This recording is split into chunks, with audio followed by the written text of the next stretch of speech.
భల్లా, ఉదయం అల్పాహారానికి రాలేదు, ఇప్పుడు మంత్రివర్గ సమావేశానికి రాలేదు. ఏమైంది భల్లా? ఏం లేదమ్మా, రావాలనిపించలేదు. ఏం జరిగిందో నాకు తెలుసు రాజమాత.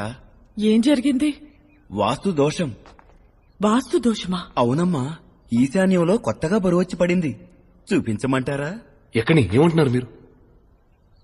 భల్లా, నేను చెప్తున్నాను కదా, చూపించండి.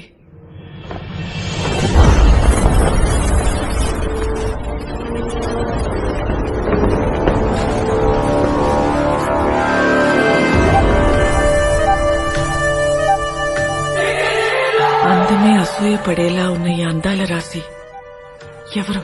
ఈమె కుంతల దేశపు యువరాణి, పేరు దేవసేన. ఓ చిత్రకారుడి వద్ద ఈ చిత్రపటాన్ని చూసిన దగ్గర నుంచి ఈశాన్యంలో బరువు పెరిగిపోయింది.